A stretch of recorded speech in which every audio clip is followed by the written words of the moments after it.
Lisa O'Neill in session here on Six Music with Violet Gibson. I was familiar with the picture of Mussolini with a plaster on his hooter. Hooter?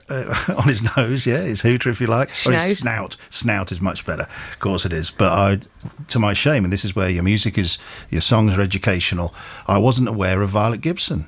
More fool me. I wasn't aware of Violet Gibson either. Someone sent me on actually Ian from Lancome, Ian Lynch, challenged me to write a song about Violet Gibson, and I started reading into her story, and I thought, oh, wow.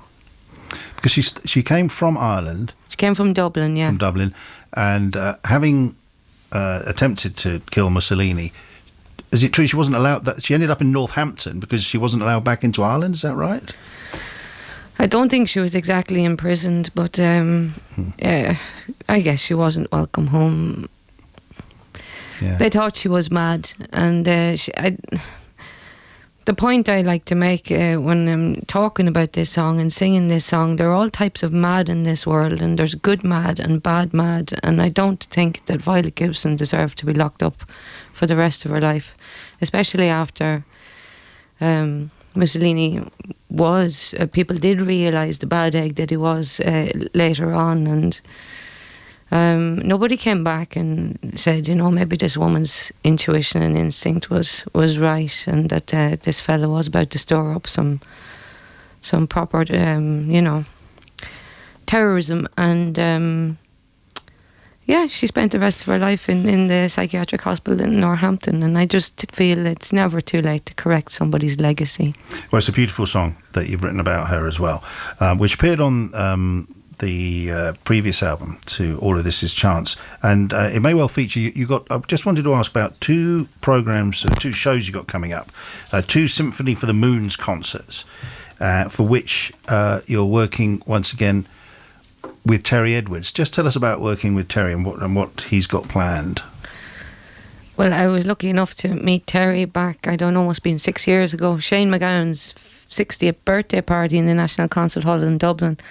And Terry oversaw all of that music, and I worked on that show as well, and I saw him at work, and I just thought he's fantastic. And then I worked again with him a few years later on several of us musicians and singers came together to tour some of Tom Waite's Swordfish Trombones album, and I worked with Terry again. Yeah. So when the National Concert Hall gave me the opportunity to for somebody to score my songs, my wish was Terry, and he said yes.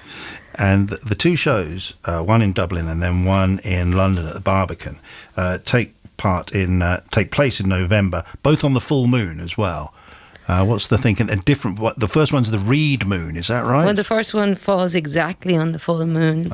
The Reed moon, yeah, which is known as I have it written down here. What the Reed moon is? It tends to be sort of foreboding, doesn't it, with such things? It's sort of, remember, it's seen as the beginning of the end, we are, reaching the end of the year, and this is true. But it's quite a spiritual time. Uh-huh.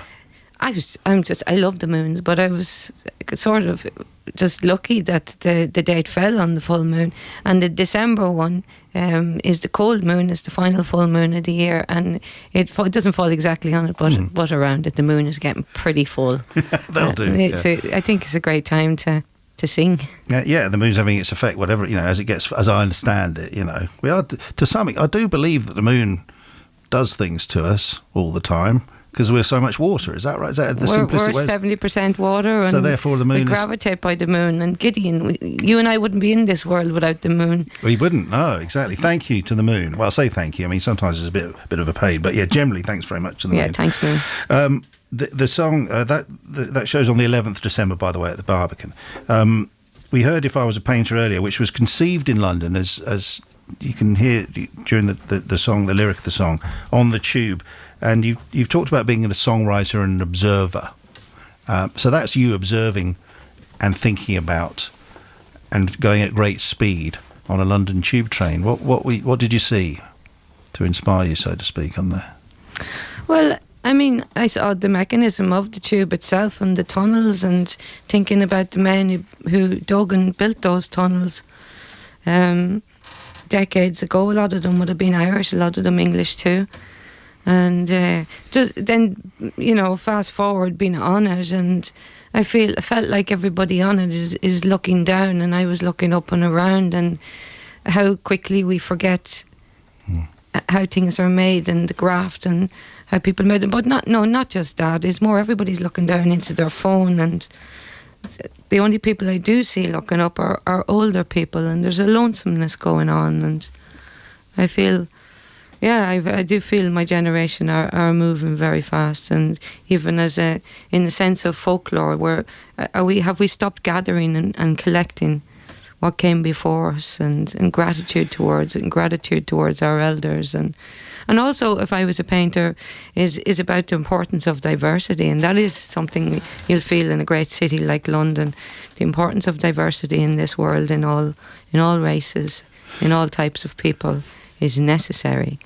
And beautiful, and it's natural, and we should flow naturally into each other and bounce off each other and work off each other, because we all have something, Yeah, and as comes across in that particular tune, and also with the whole, all of this is chanced as an extraordinary record. It's an extraordinary record to experience and to listen to, and it's quite difficult for me as somebody who's listened to it lots of times to put it into words.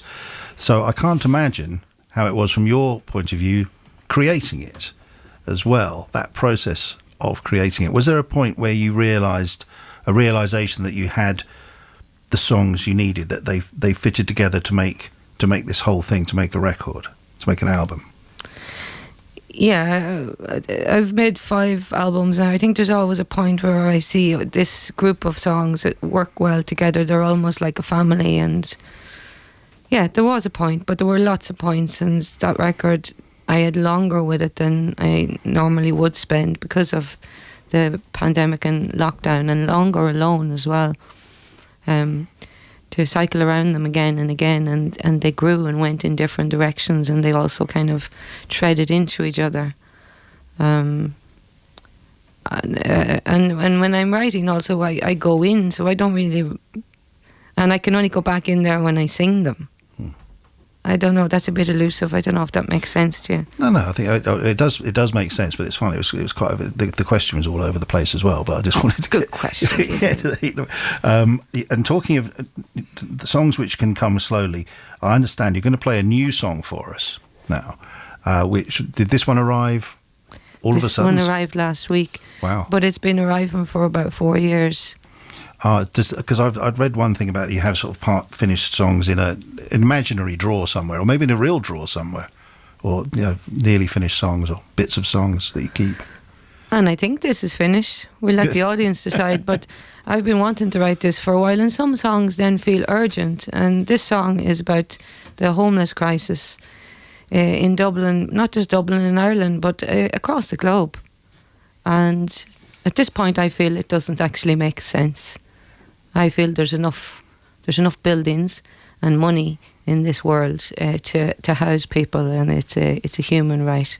And a lot of the people I see on the streets of Dublin were born in that city, and it's so sad and so wrong, and it breaks my heart to pass them.